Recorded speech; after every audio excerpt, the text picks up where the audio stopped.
Hello everyone, I am No Have Name I Want, otherwise known as Patrick, and in this series of videos I am going to just go over a couple of beginner tips, some tips to help you up your game in Legacy's Allure if you've just started playing. Everyone's finally getting their physical copies, and I figured now would be a good time to go over it so that you don't make a mistake that loses you the game, and so on and so forth. In this first episode, I'm going to go over what I like to call threat range. And threat range, to put it simply, is just how far away a unit can damage another unit. So whether it's 1 hex away, 2 hex away, 3 hex away, so on and so forth. Because I think this is something a lot of new players, especially, I see a lot of new players move something up thinking it's safe. And then all of a sudden it gets pelted by like 5 different units and then dies.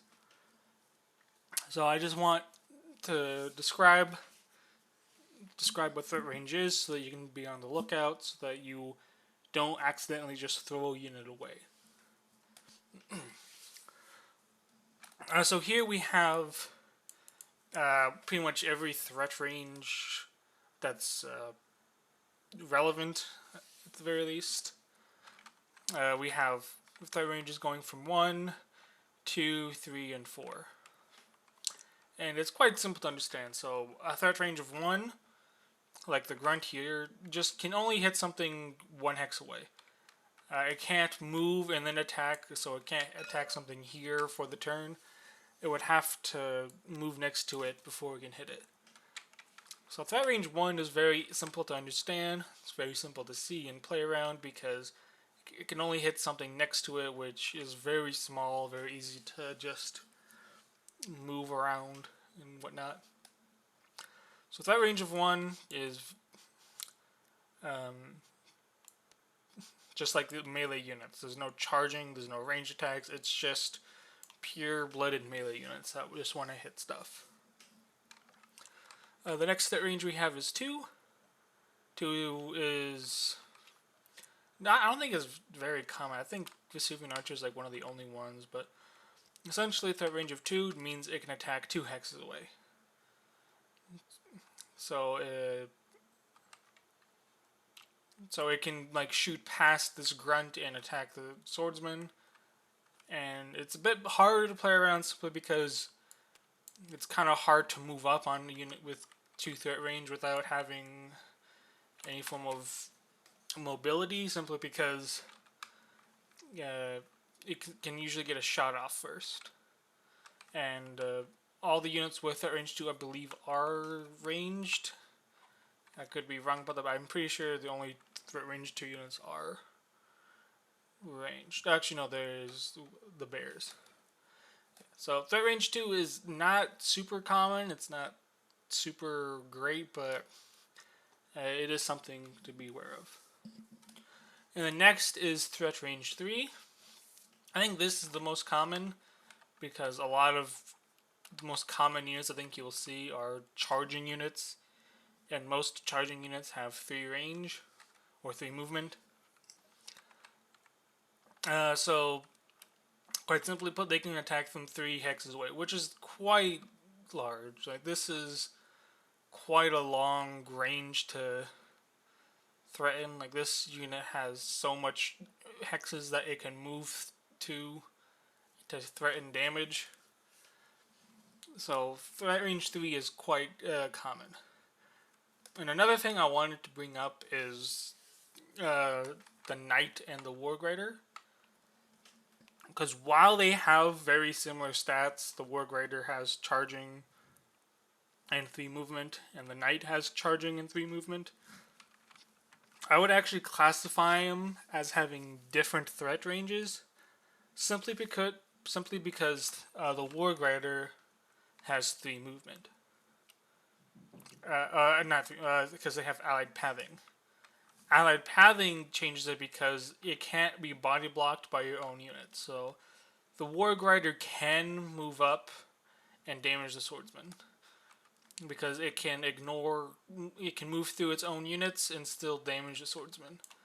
However, the knight cannot.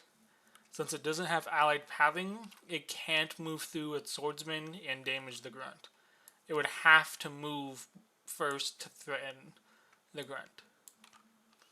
So that is another thing to keep an eye out, is allied pathing, or pathing in general, flying units. So that is something to be wary of, because simply put, you might think a unit is safe because there's a bunch of units in the way. Then all of a sudden you see it has allied pathing, moves through all of its units, kills your guy, and you feel bad because you could have easily avoided it. So that is something to be mindful of, is allied pathing or flying, because a lot of times the opponent can move in a way where they can easily move through their own units and protect their units while you cannot. I believe the only faction that really has trouble with allied pathing is Erengard, but that is still something to be mindful of.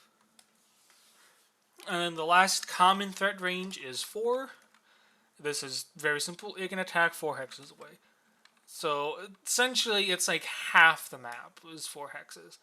This Goblin Archer can attack like so far away. He can attack all these hexes. There's not a whole lot of units with 4 threat range, and the ones that do aren't super threatening, usually, damage-wise. I believe the most is Crag Wyvern, which is 3. I could be wrong about that, but I think for most 4 threat ranges are usually assassins or snipers that want to just kill very low health units in the back line, or just sit back and shoot things again for half the map away. But there are very few that can safely do it. I think the only 4 threat range unit that can simply sit back and shoot is Bowmaster. But yeah, this is another thing to be mindful of, because this unit's all the way downtown, and it can still run up and shoot the swordsman. So you might think, boards like this, you might think it's fine to move the swordsman up, and then all of a sudden this Goblin Archer runs up here, shoots your swordsman, and then now you've essentially killed the swordsman. Well, your enemy essentially killed your swordsman because you didn't realize that 4 threat range is quite a long ways.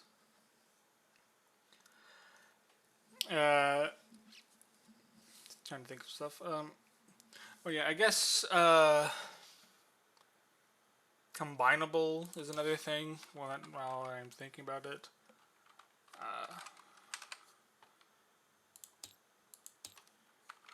Priest. Yeah, so some combinable abilities are also something to be mindful of. Most combinables aren't really like the really long range abilities aren't really damage abilities, more like supporting abilities. But it is something to be mindful of, because this priest can be way over here in the far end of the corner, and it can still reach the swordsman simply because it can move first and then heal. So that is another thing to be mindful of, was because this swordsman could be way out of range. Think, okay, now I can damage it, and then combinable unit with an ability comes way downtown and still manages to heal it. So other than combinable abilities, but not a whole lot of things to go past 4. And I think the most common you have to think about is 3 and allied pathing or flying, because those are what I see most people fumble off of. So before you move units, essentially, just be mindful.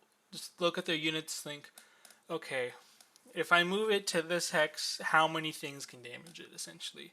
Because you want to keep your units as safe as possible while still being threats. That's a big part of this game is positioning, moving to certain spots where it can damage units while being outside of the range of as many units as possible. Like the knight here is great. Grunt can't hit it. The Syrian archer can't hit it. Warg Rider can't hit it, and the Goblin archer can't hit it. So if the knight's here, it's in a great spot because it's threatening 2 units, and it's not being threatened by any unit. So the knight here is in a great spot. So that's essentially what you want to look out for, is putting your units in as safe of a spot as possible while still threatening stuff from your opponent. Anyways, I hope I was clear enough. I hope you take some of the stuff that I say into your games. I hope you don't accidentally throw away a unit that because you didn't account for that 4-ranged Goblin Archer shooting you halfway across the map. And I hope you guys enjoy the game, and I'll see you next video.